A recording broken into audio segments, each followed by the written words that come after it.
आदरणीय मित्रहरू नमस्कार। भारतले अतिक्रमण गरेको नेपालको भूमिका विषयमा जति पनि चर्चा परिचर्चा अहिले भइरहेका छन्, नेपालमा चर्को विरोध भइरहेको छ भने राजनीतिक वृत्तदेखि लिएर मिडिया हरेकतिर भारतकै मिडिया अथवा राजनीतिक वृत्तमा पनि यसको धेरै ठुलो चर्चा परिचर्चा बनिरहेको छ।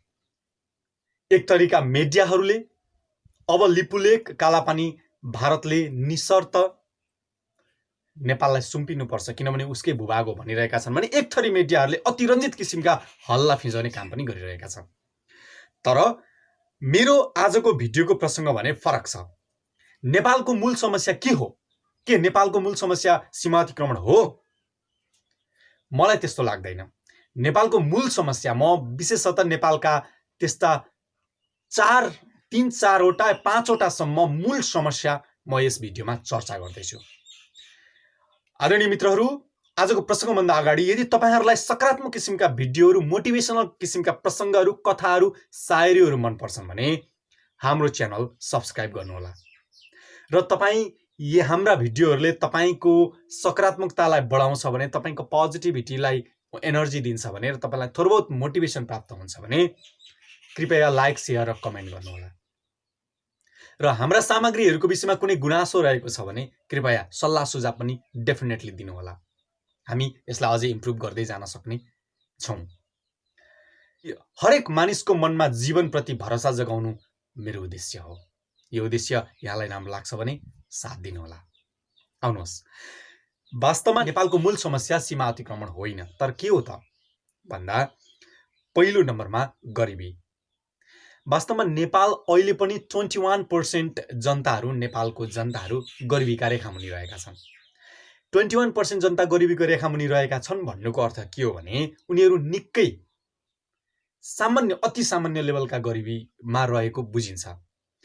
अब मैले यहाँ जोड्न खोजेको कुरा चाहिँ 21 देखि 50 सम्मका मान्छेहरू चाहिँ के धनी छन् त? बिल्कुल छैनन्। नेपालमा धनीहरूको पर्सेन्टेज कति हो त भन्दाखेरि त्यही 5 देखि 15, 20 या 30% सम्म हो भने अरु रहेका जति एक हिसाबले नेपालको त्यो जनताहरू हुनुहुन्छ, यो भनेको एउटा मध्यमवर्गीय परिवारमा पर्छ। मध्यमवर्गीय भनेको नेपालको मध्यमवर्गीय भनेको सामान्य हो। तर त्यस अर्थमा मैले जोड्न खोजेको नेपालमा मूल समस्या भनेको गरिबीको समस्या हो। खान लाउनदेखि लिएर, राम्रो शिक्षा हासिल गर्नदेखि लिएर, औषधि उपचारका कुराहरूदेखि लिएर सम्पूर्ण कुराहरू गरिबीले अड्काएको छ। एउटा अर्को समस्या भनेको अशिक्षा। नेपालमा अशिक्षा पनि व्याप्त रहेको छ। किनभने नेपालमा साक्षरता प्रतिशत पनि बल्ल मात्रै अराउन्ड 70% राख्दिउँ न, अराउन्ड 70% पुगेको छ बल्ल। त्यो पनि ठ्याक्कै एक्ज्याक्ट डेटा यो होइन, अझै कम्ती छ। तर मैले यसलाई सकारात्मक ढङ्गले अहिलेसम्म केही बढ्यो होला भन्ने अर्थमा भनेको। भनेपछि शिक्षित जो चाहिँ कम्तीमा ब्याचलर डिग्री गर्नुभएको जो मानिसहरू हुनुहुन्छ उहाँहरू त झनै कम हुनुभयो। एउटा अशिक्षाको कमजोरी, एउटा गरिब भयो, अर्को अशिक्षा भयो। अर्को के छ भन्दाखेरि सबैभन्दा मूल कारण सीमा अतिक्रमण हुनुमा पनि हाम्रो परनिर्भरता। यसको अर्थ हामी आत्मनिर्भर छैनौं। पहिलो कुरा हामी ल्यान्डलक कन्ट्री हो, त्यो चाहिँ एउटा बहाना हो हाम्रो लागि। हामी वास्तवमा भूपरिवेष्टित राष्ट्र भन्ने चाहिँ बहाना हो। स्विजरल्यान्ड भूपरिवेष्टित भएर पनि निकै विकसित बनिसकेको छ। मतलब के हो भन्दा परनिर्भरता हैन, हाम्रो सामरिक यात्रा गर्ने सम्भावना छैन, तसर्थ हामी अन्य मुलुकप्रति के हुनु पर्यो? परनिर्भर हुनु पर्यो। जसले गर्दाखेरि जे गर्दा पनि हुन्छ भन्ने एउटा त्यो थिचोमिचोको भावना, यिनीहरूको केही पनि त्यस्तो पहुँच छैन भन्ने कारणले गर्दा पनि हामीलाई सीमा अतिक्रमण चाहिँ उनीहरूले हाम्रो सीमा अतिक्रमण गर्न सहज जस्तो बनिरहेको हो। परनिर्भरताको एउटा इक्जाम्पल दिनु पर्दाखेरि चाहिँ नेपालभित्र भन्दा जस्ट सिमानामा, भारतीय सीमा नाकाहरूमा सामग्रीहरू धेरै सस्तो पर्छ। दैनिक उपभोग्य सामग्रीहरू सस्तो पर्छ। उदाहरणको रूपमा चिनी, दाल या अन्य प्याज, लसुन, यस्ता आलु पनि यस्ता सामग्रीहरू धेरै सस्तो पर्छन्। त्यो किन सस्तो पर्छ त भन्दाखेरि उनीहरूको उत्पादन धेरै बढी छ, त्यसकारण त्यहाँ सस्तो पर्यो। तर हाम्रोमा उत्पादन छैन, हामीले खरिद गर्नुपर्छ। त्यो खरिद गरेपछि महँगो पर्यो।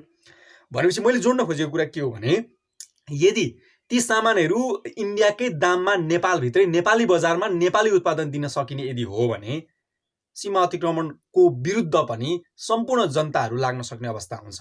त्यो सीमा नाकाको, सीमा क्षेत्रका जनताहरू कति बाध्य भइरहेको अवस्था छ भने कुनै पनि दैनिक उपभोग्य सामग्री किन्नको लागि पैसा धेरै पर्याप्त मात्रामा हुँदैन, नभइसकेपछि बचतकै लागि पनि सीमा क्षेत्र अथवा सीमा नजिकका बजार जानै पर्छ।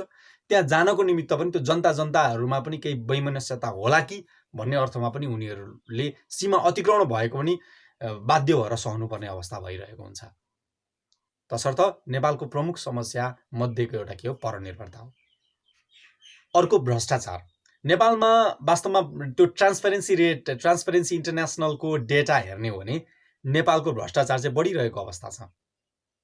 अझ अहिले यो स्थानीय तहहरू लगायतको कुराहरूमा झन बढिरहेको अवस्था देखाउँछ डेटाले। र सरकारी तथ्याङ्क हेर्दाखेरि चाहिँ फेरि के हो भन्दाखेरि वास्तवमा भ्रष्टाचार सम्बन्धी उजुरीहरू चाहिँ बढेको कारणले गर्दाखेरि भ्रष्टाचार देखिएको जस्तो हो। पहिले पनि भ्रष्टाचार चाहिँ धेरै हुन्थ्यो, गुपचुप गरिन्थ्यो। अहिले चाहिँ सुरक्षा संयन्त्र अथवा अनुसन्धान संयन्त्रहरूले चाहिँ भ्रष्टाचारलाई उजागर गरेको कारणले गर्दा बढेको पनि भनिएको छ। सरकारी तथ्याङ्क हेर्दा चाहिँ, सरकारी प्रतिवेदनहरू हेर्दा। जे होस् नेपालमा भ्रष्टाचार व्याप्त छ।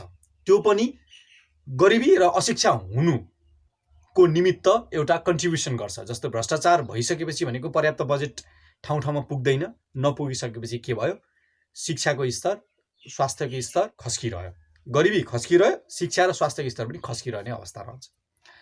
र अर्को अहिले सबै कुराको मूल समस्या चाहिँ फेरि मलाई के लाग्छ भने राजनीतिक अस्थिरता र राजनीतिक कुसंस्कार।